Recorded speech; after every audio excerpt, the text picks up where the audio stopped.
Une cohorte de voitures de police file à toute allure, direction l'aéroport de Figari, dans le sud de la Corse. Ce déploiement inhabituel des forces de l'ordre attire les regards des habitants qui se demandent ce qu'il peut bien être en train de se passer par chez eux. Le démantèlement d'un réseau de trafic de drogue, l'arrestation d'un dangereux criminel, d'un tueur en série peut-être? En fait, pas vraiment. Si les policiers se ruent à l'aéroport, c'est parce qu'ils viennent d'avoir l'information leur permettant de localiser leur cible. Aurélie Barre, une jeune architecte d'intérieur de 39 ans, qui fait une petite escale à Figari avant de reprendre son voyage en Europe. Car sous ses airs de femme d'affaires à qui tout réussit, Aurélie Barre cache en vérité un très lourd secret. Elle a réussi à arnaquer de grandes enseignes telles que Cultura et Kiabi, et est à l'origine de l'un des plus gros détournements de fonds de l'histoire de notre pays. Retour sur une incroyable escroquerie qui a propulsé une jeune comptable de Bordeaux dans les rangs prestigieux de la jet set de Miami.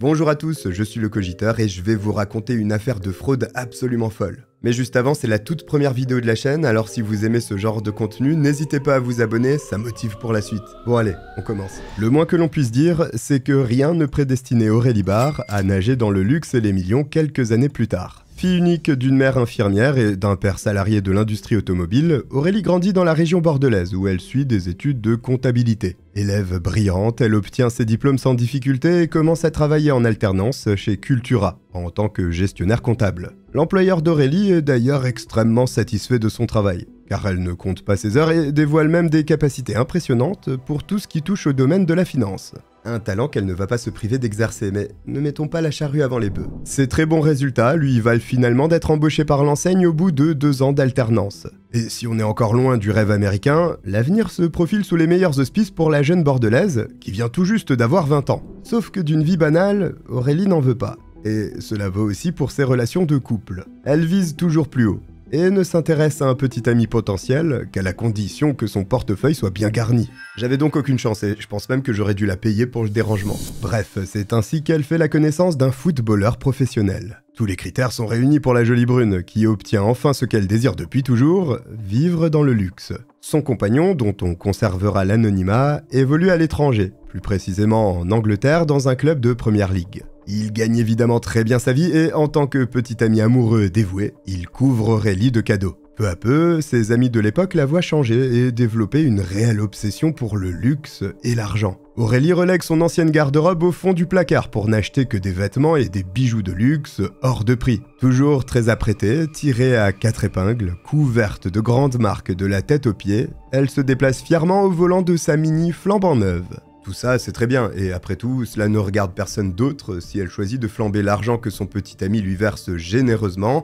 pour qu'elle se fasse plaisir lors de ses séances shopping. Sauf qu'il y a quand même un gros hic dans toute cette histoire. Monsieur le footballeur, tout ça c'est bien gentil. Mais Aurélie, elle ne va pas se contenter de quelques milliers d'euros par-ci par-là. Elle a pris goût au luxe et elle en veut beaucoup. Mais alors beaucoup plus. La petite comptable bordelaise dépense en réalité des sommes colossales. Rolex, bijoux valant plusieurs dizaines de milliers d'euros, voitures de luxe, elle ne se refuse littéralement rien. Ses collègues et amis tiquent forcément un peu. Tous se demandent comment elle peut se permettre un tel train de vie avec un petit salaire de comptable. À commencer par son petit ami, qui ne lui vire pas non plus 50 000 euros tous les matins. Aurélie explique alors qu'elle vient en fait d'une famille fortunée et que c'est son père qui finance généreusement toutes ses dépenses. Elle en a de la chance, Aurélie. Mais alors, pourquoi elle est comptable? À moins que les chiffres soient sa passion, ce qui sera le cas. L'ironie, c'est que notre ami footballeur est très loin de se douter qu'elle se sert directement sur son compte, en réalité, en lui volant régulièrement des chèques. Elle va même jusqu'à se servir de cet argent, qui lui appartient, pour lui acheter des cadeaux hors de prix. Parce que quand on aime, eh bien on ne compte pas. Et ça fait 3 ans que dure ce petit manège, pour un total de 140 chèques frauduleux. Le petit ami d'Aurélie ne se rend compte de la fraude qu'à la suite d'un contrôle bancaire. Clairement pas fier de s'être fait berner aussi facilement, il décide de régler le problème à l'amiable pour éviter de faire les gros titres des journaux anglais. Aurélie accepte un accord proposé par l'avocat du footballeur. Écrire une reconnaissance de dette dans laquelle elle admet avoir subtilisé pendant ces 3 années l'équivalent de, tenez-vous bien, 680 000 euros. Je vous disais qu'une journée shopping chez Zara ne lui suffisait pas. D'ailleurs, c'est devenu super cher Zara, non ? Après, bon, je suis peut-être devenu plus pauvre aussi, c'est pas impossible. En fait, d'après la banque du footballeur, on tournerait plus autour du 1 million d'euros arnaqués. Ça fait quelques billets à rembourser. Aurélie Barre va sûrement devoir travailler d'arrache-pied toute sa vie pour honorer cette dette. ça lui servira de leçon et l'histoire s'arrête là. Eh bien pas du tout. Au contraire, car notre petite comptable s'en tire sans le moindre problème et sans avoir à rendre le moindre centime. Grâce à un petit détail qui va lui sauver la mise. Elle n'a jamais cherché à imiter la signature de son ex-compagnon quand elle allait encaisser les chèques. Bah alors, comment faisait-elle? En fait, elle les signait le plus simplement du monde, c'est-à-dire de sa propre signature. Ce fait met en évidence un manque de vigilance criant de la part de la banque, qui endosse ainsi toute la responsabilité de cette perte financière. Puisqu'elle est responsable, elle doit donc rembourser elle-même l'ex-petit ami footballeur d'Aurélie. La jeune femme s'en tire de justesse, et en toute discrétion, ce qui va lui permettre de s'en prendre bientôt à ses prochaines victimes, sans jamais éveiller le moindre soupçon. Et c'est bien là le vrai talent d'Aurélie Barre. Plus de pigeons footballeurs pour remplir les caisses d'Aurélie. Alors que doit-elle faire? Renoncer à son train de vie de princesse?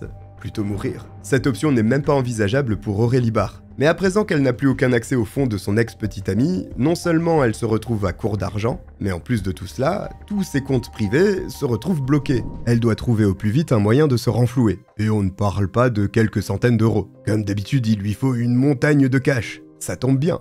Elle connaît justement un endroit où on embrasse beaucoup et juste sous son nez, l'enseigne Cultura, chez qui elle est toujours employée 1 an après sa mésaventure avec le footballeur. Comme ses comptes sont bloqués pour le moment, elle demande à son employeur l'autorisation d'utiliser une carte professionnelle, laquelle est normalement réservée aux frais qui concernent l'entreprise. Le patron d'Aurélie accède à cette requête. Une décision qu'il risque de regretter plus vite qu'il ne le pense. Mais il l'a peut-être un peu cherché, cela dit, parce que j'ai jamais vu un patron prêter sa carte professionnelle à l'un de ses employés. Encore moins quand il a ses comptes bloqués. Ça ne manque pas. La comptable de l'entreprise s'en donne à cœur joie avec cette carte tombée du ciel. En quelques mois à peine, elle dépense pas moins de 60 000 € en sacs, montres et chaussures de luxe. Malheureusement pour elle, son patron est un peu plus proche de ses comptes que son ex-compagnon, et comprend assez vite qu'on est en train de lui faire les poches. Aurélie est aussitôt sommée de s'expliquer. Et là, attention, vous n'êtes sûrement pas prêt pour la suite. La jeune femme admet tout de suite avoir utilisé la carte d'affaires de façon abusive. Oui, c'est vrai, elle a bien volé aux alentours des 60 000 € en utilisant sa carte professionnelle pour s'acheter des articles de luxe. Mais c'est parce qu'elle traverse une période personnelle très difficile depuis sa rupture amoureuse. Et quand elle s'achète des Rolex et des Louboutins, mine de rien, ça va tout de suite mieux. D'après vous, comment va réagir l'enseigne? Eh ben, elle ne fait pour ainsi dire rien du tout. Autrement dit, pas de plainte déposée, pas d'affaires portées devant les tribunaux et surtout pas de licenciement. Aurélie signe une simple reconnaissance de dette, reprend son poste, oui, toujours le même, rattaché à la trésorerie, et se fait discrète pendant les 3 autres années qu'elle effectue en tant que salariée du groupe Cultura. Après cette période d'accalmie, elle choisit à 32 ans de quitter le domicile familial, ainsi que la région bordelaise, pour aller tenter sa chance à Paris. Elle a toujours le même objectif en tête, qui on ne peut plus simple, devenir riche. D'ailleurs, ces mésaventures ne lui servent clairement pas de leçon. À Paris, elle est embauchée par l'INSEC, un groupe privé d'écoles de commerce qui a depuis changé de nom pour Omnes, et elle l'est en tant que trésorière. Dès son entretien d'embauche, elle fait très forte impression. Et pour cause, Aurélie est décrite par tous ses collègues comme une spécialiste de la trésorerie. Cette aptitude incontestable lui vaut d'ailleurs la confiance immédiate de ses supérieurs, qui ne jugent pas nécessaire de vérifier les diplômes qui apparaissent sur son CV. C'est bien dommage pour eux, car s'ils avaient seulement pensé à prendre contact avec l'école de commerce britannique dans laquelle elle affirme avoir étudié, ils auraient vite compris qu'Aurélie Barre est une véritable mythomane, qui passe le plus clair de son temps à s'inventer une vie. Ce talent pour la manipulation permet à la jeune femme de mettre en place sa prochaine arnaque au nez et à la barbe de l'INSEC.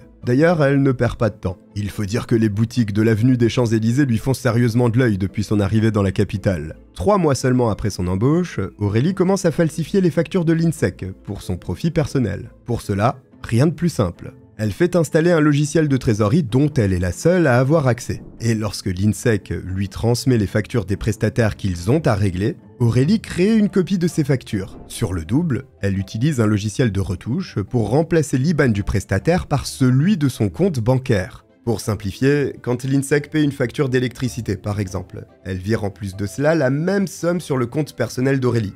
L'INSEC paye 2 fois. Banco. Pendant une année entière, Aurélie a le temps de détourner plus de 760 000 €. Un joli pactole, mais aussi un gros trou dans les finances de l'école qui découvre le poteau rose lors d'un audit en 2018. Mais l'INSEC ne compte pas en rester à une petite tape sur la main. La roue tourne pour la jeune femme qui est licenciée pour faute grave et doit maintenant répondre de ses actes devant la justice. Fidèle à elle-même, elle ne nie toujours pas être coupable des actes qui lui sont reprochés. Mais elle a toujours une bonne excuse pour expliquer son geste. Oubliez l'ex-petit ami footballeur. Cette fois-ci, elle se défend en invoquant la pression qu'exercerait son ancien employeur sur elle.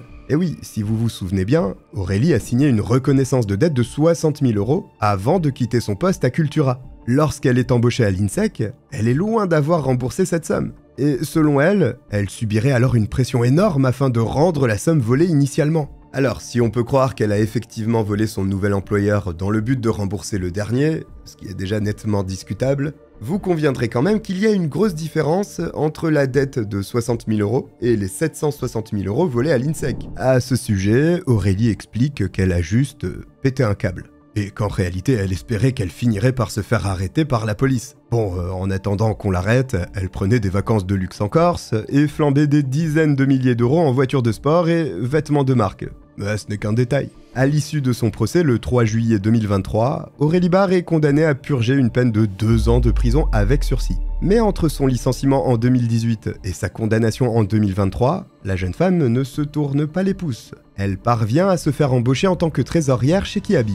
Cette nouvelle embauche paraît complètement incroyable quand on connaît le parcours criminel déjà conséquent de la comptable. Mais ce n'est en fait qu'une question de mauvais timing. Je m'explique. Aurélie Barre est licenciée de l'INSEC en 2018.